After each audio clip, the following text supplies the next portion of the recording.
Hello everybody, welcome back to the channel. It's Chemical Angel. We're here to react to Rafayel's Transparent Ocean show. This was his most recent 10 Days Review event from that happened about a month ago, and I haven't got to react to until now. So it says simply, this is where ocean meets land. I'm not too sure what to make of it, considering I guess maybe was at the ocean and then he came to land after. But I don't know what this is really about. It's such a simple sentence and that's it. But it fits Rafayel perfectly. We're getting a cool respite on this summer afternoon. The sea breeze flows into the room. The white gauze curtains billows out. Rafayel sits on the floor with one leg over the other. Listless, he's writing a rejection letter to decline a lecture invitation from a Royal Art Academy. Oh! Near him, I lie on the sofa as I browse the internet. If I come across anything interesting, I show it to him. Thank you for giving me an invitation. Unfortunately, I am unable to attend due to scheduling conflicts. Did I use this excuse before? It sounds familiar, and it's a little too blunt in terms of declining the invitation. Yeah, but they still mail me these things on the 3rd of every month. Can't they use that persistence for something else? Then you reject Whatever, them every time? it'll do. I'll tell them my address has changed next time. Thomas can deal with the rest. He really should ask for a raise. Rafayel rolls the gold trimmed paper between his fingers to let it dry before folding it. Then he puts it in the envelope. Blue flames appear at his fingertips. He uses them to melt the wax seal and close the envelope. So, what you looking at? You were laughing so hard that the sofa shook. I'm watching a streamer sell seafood. Her products are great, and she's really funny too. Look. I turn up my phone volume. Rafayel leans in and rests his chin on my thigh. Do you know what an actually clean beach looks like, chat? Behind me is the beach of Borseth. It's a town, as you can see. The people who live here love the ocean. They say the town's name is from a beautiful word in Old Lemurian. It means the place where the ocean and the land meet. So the place is called, what was it, Boreaf? Of course, the fish balls they make here are so good that they'll blow your mind. The link below is for this year's final batch. Why are you staring at me? Is that an actual word in Old Lemurian? We ask each other questions at the same time. Rafayel raises his eyebrow and thinks. It's possible. Probably. I gave all my ye old Lemurian back to my teacher. Fewer than 10 people in the world can read and write this language now. What about the future? What about it? Dead languages gradually fade away. Only fragmented words and myths will remain. But this place is kind of familiar. Rafayel sits up, pulls out another basket that's filled to the brim with letters from beside the sofa, and carefully rummages through it. Found it. We cordially invite Mr. Rafayel to serve as an art consultant and provide professional guidance for the construction of the Borseth Coastal Cultural Museum. You got this 3 months ago. Well, duh. I get baskets full of these invitations every year, you know. I can't always write rejection letters. That's a lot. The fact that he rejects so many because he doesn't like to do any of these stuff is kind of crazy. Most of the people who send these out forget about them once they're mailed. I trace the handcrafted seashell pattern decorating the edge. My curiosity is piqued. But this seaside town is named after a special word in Old Lemurian. Give me your phone. Why? I want to know how long it'll take to drive there. If it's not too far, we can leave this weekend? I haven't even said anything yet. Cutie, I can already guess what you're gonna say. Rafayel, this place might have a connection to Lemuria. Even if I said I knew nothing about this place, you'd still be curious anyway. Yeah, she's so obvious. I'm curious too. I want to see how these fish balls can be so good that they'd blow our minds.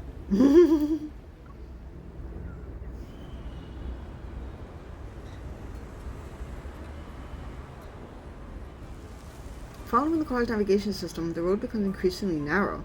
The asphalt gradually gives way to the fine golden sand until the pavement itself disappears. If we keep driving, we're gonna end up in the ocean. Let's walk the rest of the way.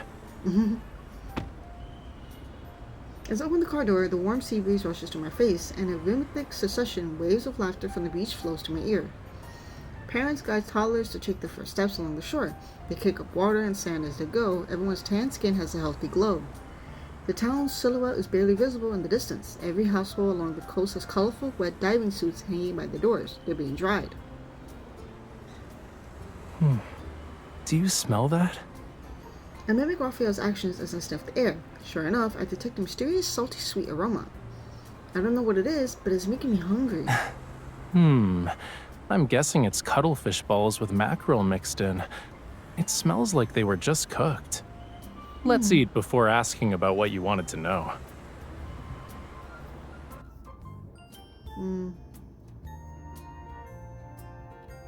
We followed the scent and found a small shop selling handmade fish balls. I'm so sorry. The No Fishing Fest is tomorrow and fish balls are in high demand. This year's final batch is already sold out. Damn, we missed it.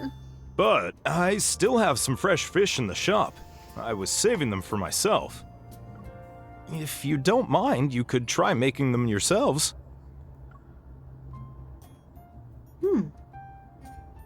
I moved closer to Raphael and asked him a question in a low voice. We could try another shop instead. It's no big deal.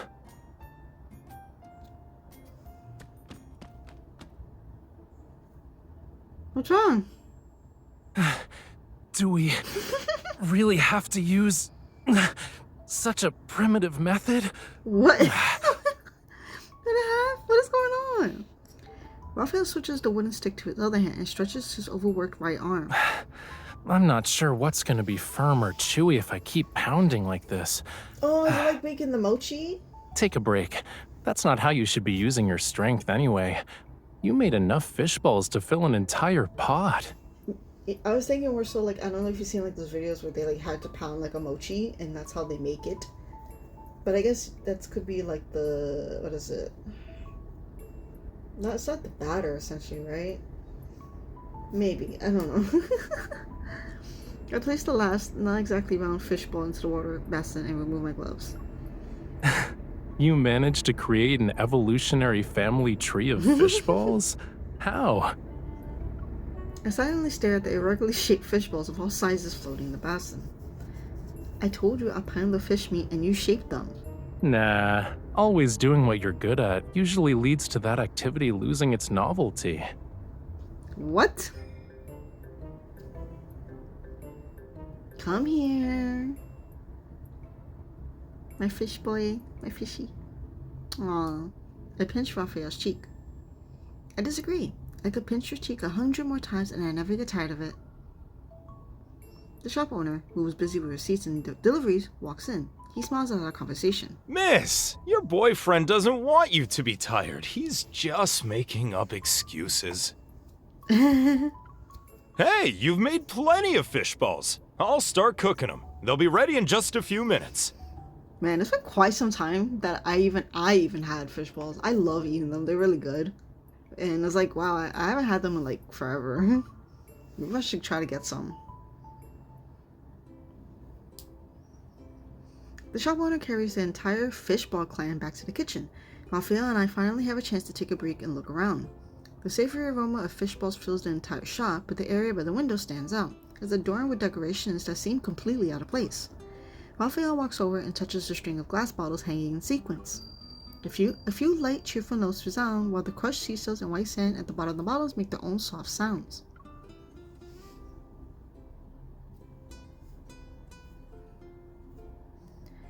It looks like one of those strange instruments. Not really. It's just a trinket that people who live by the sea like to make. They're usually hung outside windows, and the sound alone will let you know whether the sea breeze is turbulent or calm that day. Since the glass bottles are here, then... Raphael lowers his head, his gaze sweeping the corner before he bends down to pick up a conch shell from the table. Huh. I knew he'd collect these. This shape is the best for playing music. It produces a rich sound and air doesn't easily leak out. If you master certain melodies, you can attract schools of rare, unusual fish. You're definitely an expert. Nowadays, barely anyone knows how to play those songs. Wow. The shop owner places 2 bowls of fishball soup on the table. Only then do I notice he has a slight limp, yet he walks with a steady confidence. My friend who taught me how to play these said that some of the ancient melodies passed down along the coast probably came from Lemurians. Even this town's name was probably given by them. If you ask me, it really shows their creative touch. Doesn't the name sound beautiful? Do you play these conch shells? No, I don't. This collection hasn't been used. They're exhibition pieces for the Cultural Museum. Since the closed fishing season is coming up, we finally have time to properly renovate the Cultural Museum. Because my legs aren't what they used to be, I contribute by doing handicrafts. Oh, they said they invited some Master Rafayel to guide the process. Who knows when we'll actually finish the renovations? Not knowing that he's talking to the Master Rafayel, but yeah. Master Rafayel almost burns his mouth. He inhales sharply. He almost coughs just because of that. Noticing that the shop owner and I are looking at him, he slowly redirects his gaze to his window. There are so many people helping out, you know. You can probably complete the renovations without him. Aren't professionals usually in charge of museum renovations? Why are all of you volunteering to help? With an equal amount of curiosity, I turn to the shop owner. You two haven't seen our cultural museum yet, huh? Once you're done eating, I'll take you there. Wow.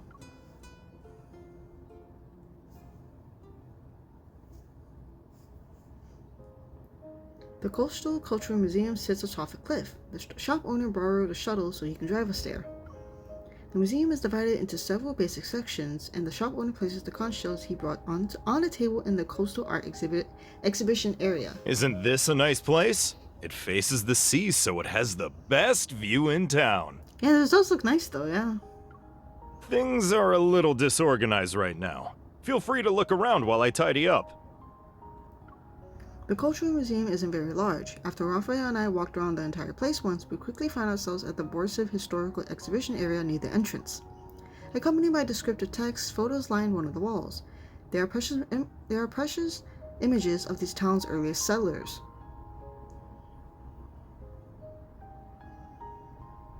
This is perfect for Rafayel. I'm surprised he didn't take this. They weren't taken that long ago. The photos have color and are of high quality.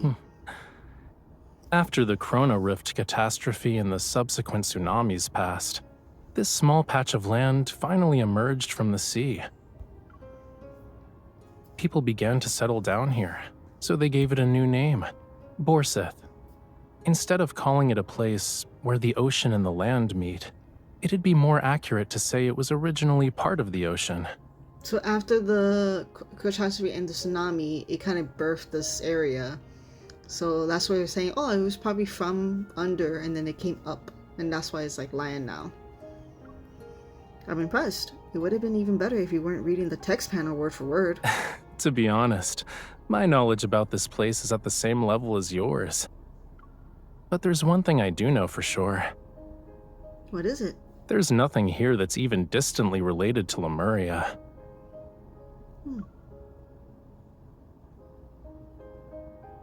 Don't be sad, cutie. This is supposed to be a casual outing. I actually expected not to find anything. Rafayel leads me to the window and we watch the waves crash against the cliff. There's a unique beauty in their power. It's unlike anything I've seen before. The people who live here have remarkable courage. The waters could rise again at any moment. The land that belongs to the ocean might return to it one day. Will the people here still think a place where the ocean and the land meet is a beautiful phrase when that happens? I lean against him and let the sea breeze toss on my hair. I can tell you're worried. I'm actually worried about how you'll never get to eat delicious fish balls again. Assuming it happens, you'll be thinking about it all night. I wouldn't do that. But the shop owner is really close to the sea. Isn't he worried about what might We happen? can ask him and see what he says.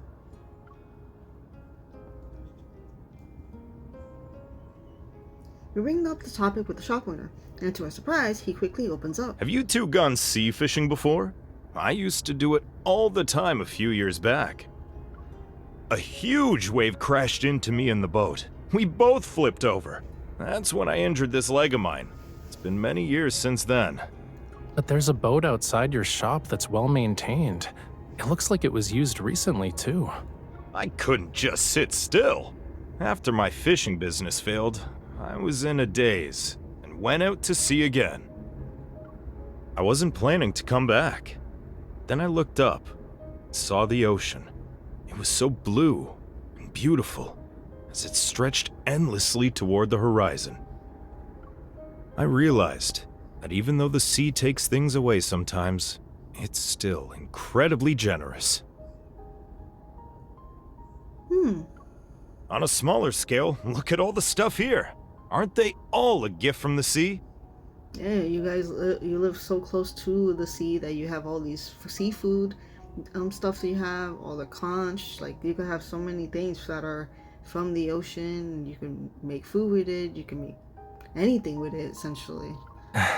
Yeah, you're right. Outside, the sea, an azure stretch extending endlessly into the horizon, continues to rise and fall in a rhythmic pattern. This is really cool. It's already dusk by the time we leave the museum. The horizon cuts the setting sun in half as we make our way back to the hotel. Should we head back to rest for a bit? Then we can visit the bakery later tonight. I heard that their sea salt bread is delicious and its owner studied Lemurian culture. Rafayel walks a couple of steps ahead of me as if he didn't hear me. Then he turns his head back. Does it matter if this place has a connection to Lemuria? Even if Lemurians visited this place a decade or two ago, it's just a story from the past to us. It's so interesting that our MC is more like curiosity or has more of an interest to wanting to know more Lemuria compared to Rafayel, who's actually a Lemurian. Where he's just like, oh, well, this is something was like so long ago, it doesn't matter at this point. I don't even know it really, so why does it matter at this point? So, does it mean anything to you? I think it means to her because she's like, oh, well, you're a Lemurian. I care about you. I would like to learn more about the Lemurian culture, the past, the stories behind everything. It makes sense. Behind us, our footprints are washed away by the waves. Only the layered patterns of water remain in the sand. They're like the echoes left behind by the tide. I was just curious at first, and I also wanted to learn more about your world. But then I thought, if Lemurians really did come here, their existence shouldn't fade away like footprints on the sand. Oh yeah? It's all right. Even on a beach, footprints never really disappear, so long as people keep walking. A group of young people approaches us, chatting and laughing. They carry colorful plastic buckets of various sizes. Some contain toys, others hold bits of marine debris that were collected from the beach, and a few have fish. The fishing song plays over the town speakers. On their way home, someone in the crowd hums along as the sea breeze gently blows. Rafayel bends down to scoop up a handful of wet, fine sand. He gently squeezes it before he tosses it back into the sea. He seems very happy. Aside from White Sand Bay, it's been a long time since I saw a beach this clean.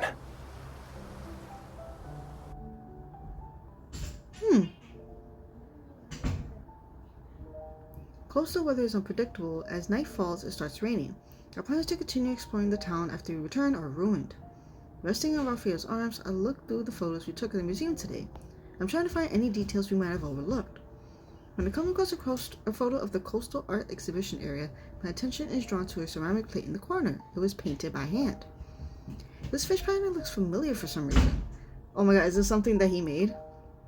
Rafayel, look at this. Doesn't it look like... Isn't this almost identical to the pattern on a plate I used as a kid? I remember seeing it when Rafayel took me to some I remember seeing it when Rafayel took me to some Lemurian ruins for the first time. I saw several places with similar patterns buried under the broken stone pillars. Since they're here and there, this region must be connected to Lemuria. Let's attend that no fishing fest the fish ball shop owner mentioned. We might discover something. Rafayel rests his chin on the top of my head and lets out an exaggerated dramatic sigh. I hate to burst your bubble, but the pattern isn't exactly a Lemurian specialty. 7 out of 10 coastal towns have these on display in their museums. It's part of their special cultural art exhibits.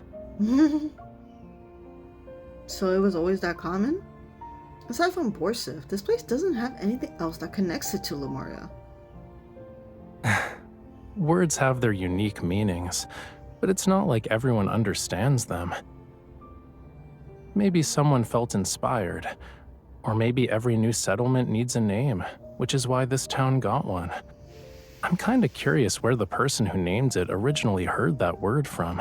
What if it was actually like a Lemurian that got into land and then made the town the way it was like when it first started, and then that's why they named it Borsif, because they're like, oh well, it's technically a place that went from the ocean to land after everything that was happening, because that does happen. Natural disasters could bring up the ocean and the land could go down or something, so vice versa. So I'm assuming this particular little area, maybe a Lemurian was there, named it Borsif, and was like, that's it. And obviously that person's no longer going to be around, but Then again, we can just accept it as a romantic coincidence. Isn't that lovely in its own way? even though I still have questions, I happily accept Raphael's explanation. And at least everyone we met today was nice. The beach was also clean. You can tell they're very passionate when it comes to the ocean. They're also proud of their town's name. Speaking of which, are there any other beautiful words in Old Lemurian? Teach me a few more so that in the future... With an amused smile, Raphael gently pinches my cheek. Oh, you want to learn a new language at 2 in the morning? I actually used to have an old Lemurian dictionary, but no one knows where it's buried in the ocean floor. Aw, you don't have it with you? Ah. I'm still slightly disappointed when Raphael takes my phone away, wraps his arm around me, and pulls me closer. I like seeing you be curious about my world. Aww. She's she's really putting like a lot of effort on this. Like, and even though I guess he's like being like, oh, we don't need to really care about it, but like he's really happy that, wow, like she's actually showing like so much care about wanting to know about me, my past, and how it is. That's enough deep philosophical musings before bed. The Don't we whisper. need to wake up early tomorrow for the festival? Man, that whispering, I'm talking. I love it. I make a token effort to resist. However, I ultimately let him pull me back under the covers. Won't this make it even harder for us to get up tomorrow?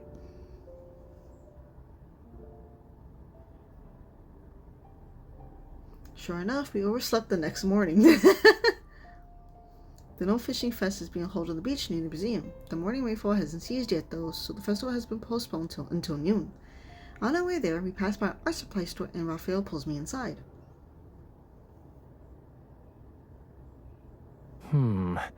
This, and that. Please wrap them for me. These paint tubes. Help me. Which one should I get? You already have hundreds of tubes with blue paint. They're different from the others. Okay, yeah. I'll just buy them all. We accepted an invitation to help. We should leave something behind before we go. All right, help me pick a frame. As for the size, the one next to you is perfect. I pick it up and point it towards Raphael. In the same frame, he and the sunlight streaming in share the same space. Oh, this is cute. Oh, I just noticed that oh my god, that's so cute. I think we should display this figure drawing of Master Raphael carefully, choosing art supplies in the museum. Oh, that's really cute. That we're just like having the frame on him. Look at all the tubes of paint. We should pick a spot where you can see the ocean every day. It shouldn't be under the name Master Rafayel. The right to define what that museum represents belongs to the people who live here. Mm-hmm. Besides, I don't need to look at the ocean every day. The empty frame hangs between us. For a moment, it resembles a transparent ocean surface. His gaze me smiling like gentle morning waves tenderly washing over the air between us. Rafayel leans in, his breath crossing the picture frame as he's just centimeters away. Like the ocean, the land already has scenery that's worth lingering for. It's like, I don't need that look at the ocean all the time. I have you, and I can look at you all the time. Oh, that's really cute.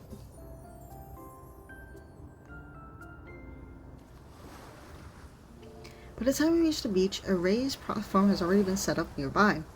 Many townspeople have gathered. They're probably here to participate in the No Fishing Fest. There's so many fish on the platform. I wonder what they're for. May the squid god, the beltfish god, and other fish gods bless us for a smooth final voyage at sea. All hail fish god. Raphael and I simultaneously look up at the fish gods on the raised platform. Your oceanic pantheon has many figures. That's not how mythology really works. If anything, it's a menu. He's like, I'm the only, not fish god, the sea god here, but Just as we're wondering if this is also part of the festival, shouts erupt from shallow water's edge. 1, 2, push! 1, 2, harder! Stuck in the muddy shallows, a small boat sinks off inside. Several townspeople press their shoulders against it and push with all their might. Push harder! We can't leave a single boat behind! Raphael, let's help them. I turn to see Raphael waving at me. His sleeves are already rolled up. We run to the boat and join the people who are pushing it, just as the tide surges. Mommy, be careful this time! The oar stirs the seawater as the small boats finally depart amidst melodious singing. They gradually disappear into the distance.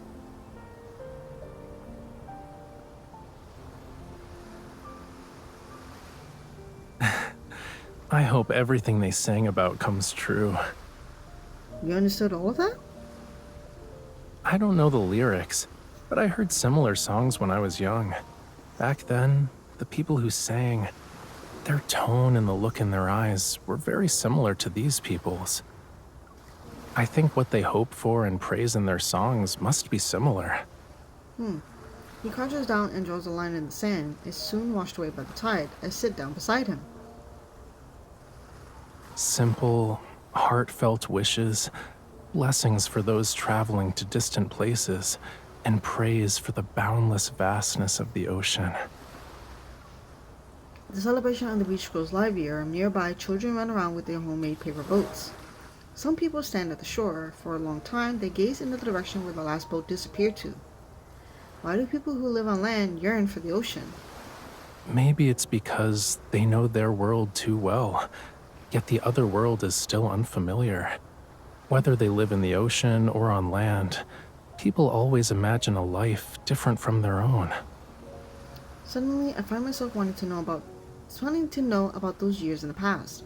When he first emerged from beneath the waves and gazed at the distance, what did this land look like in his eyes? I remember there's a word that can express what I described. It's a very simple word, but I skipped class when I was supposed to learn it. Raphael turns his head, his gaze drifting towards the sea like a silent tide. Old Lemurian is really difficult to learn. It can express profound emotions in just a few syllables, whereas in human languages, you'd need an entire long sentence. The people who mastered it are dwindling. Of course, there are even fewer now. The sound of the tide gradually fades as I take his hand. Didn't you say that people don't only rely on language to understand each other? Even if they're forgotten, some things will always remain in a different form. It's just like those songs you heard earlier. You're right. Raphael turns and strokes my hair. Since we came here, I have found a few things. I also remembered something. In Old Lemurian, the place where the ocean and the land meet has another meaning. He gazes me as a breeze sweeps across the surface of the sea. Even if we're in different worlds, we'll yearn to reach out toward each other time and time again. Aw, this was nice. It was just so, it was so simple and casual. Like, oh, this was really nice. I think it's really cool seeing, like I said, that our girl was so like wanting to put in the effort to like understand like Raphael's past, or like at least Lemuria, because now that she knows he is, she's still learning a lot of things, and he doesn't really care or doesn't seem to particularly like force her to learn anything from Lemuria. But like he said, he finds it really happy. Like he's happy that she is like willing, wants to know more about him and his, you know, past, or the stories of Lemuria, how it was back then for him or whatnot. And you know, it was nice to see them take this opportunity to be like, oh well, there's an area that's apparently named it, so let's check it out. And it was overall a good experience for them. Like even if they didn't find that many things based off of it, it was still nice seeing how, even though they kind of know certain things of Lemuria, but they treat the town so great, and it doesn't even matter whether it was like from Lemuria or not.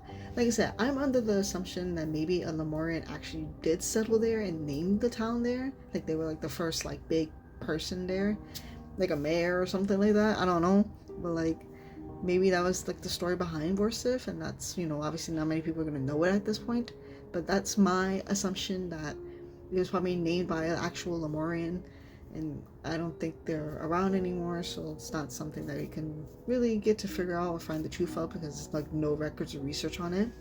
But well, it was still sweet seeing like them to check out the areas in the town, loving how the town's treating people, like how they, you know, saying how the people are really nice, the food is so good, they treat the ocean so like, you know, like a actual special like sacred thing kind of, which is so nice for Rafayel, because obviously he loves the ocean because he's Lemurian, and it's a really cool, like, nice time together. Overall, it was chill. It was a really chill like story, and I really liked like certain, like little parts of it, and it was nice. Like I said, I understand that he's like rejecting all of these freaking things and just doesn't care about any of all these museums or academies, or like all these places that want him to be like, you know, a professional like, you know, person, because he is an artist. Everybody knows him as the artist, but like he doesn't care about the fame or wanting to do other things for it. He just wants to just paint, and that's it. But yeah, this was cool. I really enjoyed it, and yeah, there's too much shit. So I hope you guys enjoyed this story and my reaction to it. Like I said, overall it was a pretty chill story, and overall I simply enjoyed it. There wasn't anything bad about it. It's just nice seeing how much she really wants to put the effort to learning more about him, and he's really happy seeing her put the effort. And like I said, now even though I have the ocean and I can look at it as many times as I want, I have something in land that I prefer to look at more, and you know, because I have you here and I can have our relationship here. Granted, they do tend to go to the ocean here and there, which is kind of cool that they kind of do so, considering she can breathe underwater whenever he kisses her, which I think that's kind of cool as hell. But yeah, the fact that they can kind of go back and forth in a way, I think is really sweet that they can do that for each other. And he even said that even outside of this, as long as we go back to, we can time and time again, we will try to probably yearn for each other and go back to each other wherever the heck we are, whether it's the ocean or the land. It wouldn't even matter, because as long as we love each other, it transcends everything. And that's really cute. That's really, really sweet. So yeah, so I hope you guys enjoyed this story. What do you guys think of the story and Rafayel here in this? And like I said, it was really cute. The whole little scene with the frame, I thought that was cute as hell. That's like a really nice picture, just seeing him be like that. But yeah, thank you guys so much for watching this video. Hope you guys enjoyed this video. Like and subscribe, and I'll talk to you guys in the next one. Bye bye.